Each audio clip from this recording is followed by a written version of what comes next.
Assalamualaikum warahmatullahi wabarakatuh. Perkenalkan, saya Fathatun Hasanah, saya dari kelas 3A. Di sini saya akan melakukan kegiatan praktikum yang berjudul denaturasi protein, di mana kegiatan ini untuk memenuhi tugas dari praktikum biokimia. Kegiatan ini atau praktikum ini bertujuan untuk mengetahui alur atau proses dari denaturasi pada protein. Denaturasi adalah suatu proses di mana protein atau asam nukleat kehilangan struktur tersier maupun struktur sekundernya dengan penerapan tekanan dari eksternal. Contohnya ada senyawa asam kuat, basa, maupun tekanan dari garam.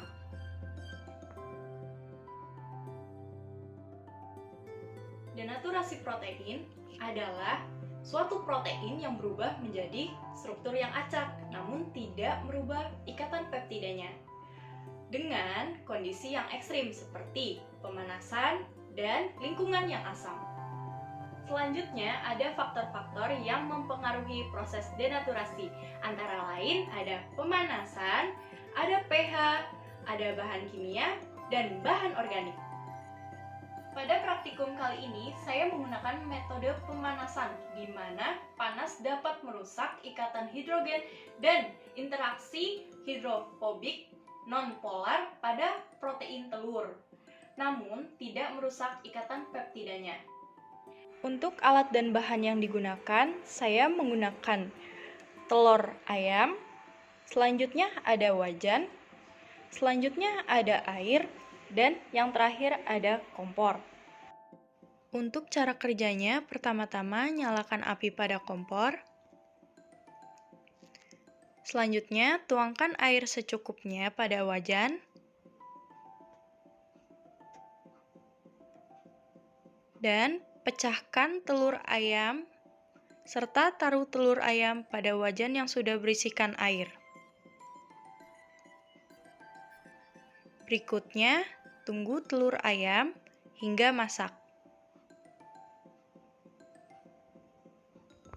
Proses pemanasan pada telur bertujuan untuk membuat protein pada putih telur akan terdenaturasi, sehingga kemampuan mengikat airnya menurun. Hal ini terjadi karena energi panas dapat memutuskan energi non-kovalen yang ada pada struktur alami protein, tapi hal ini tidak memutuskan ikatan kovalennya yang berupa ikatan peptida. Telur yang sudah masak bisa ditiriskan lalu didinginkan. Selanjutnya, di sini saya akan memperlihatkan perbedaan antara putih telur yang belum terdenaturasi dengan putih telur yang sudah terdenaturasi, di mana putih telur yang belum terdenaturasi memiliki sifat cair dan berwarna bening transparan. Sedangkan putih telur yang sudah terdenaturasi memiliki tekstur padat dan putih telurnya berwarna putih. Hal ini terjadi karena protein terbuat dari rantai panjang asam amino, di mana di dalam putih telur protein ini terbentuk seperti lipatan yang panjang. Jadi, protein pada putih telur ini terdiri dari suatu jenis protein yang bernama albumin. Jika albumin berada pada temperatur yang sangat panas, maka akan terjadi denaturasi, di mana struktur dari protein akan berubah dan tidak dapat tersusun seperti semula. Hal ini yang menyebabkan mengapa putih telur mengalami perubahan dari wujud cair menjadi wujud padat dan mengalami perubahan dari warna bening menjadi warna putih. Perlu diketahui, denaturasi pada putih telur ini dapat dikatakan sebagai penurunan bentuk struktur karena terjadi pemutusan ikatan intramolekul dan gaya antar molekul pada gugus sulfhydryl dan gugus hidrofobik lainnya. Pada perubahan telur menjadi bentuk padat setelah dipanaskan bukan pembekuan, Namun, sifat kimia dari struktur akibat denaturasi struktur globular dan juga koagulasi struktur fibrous.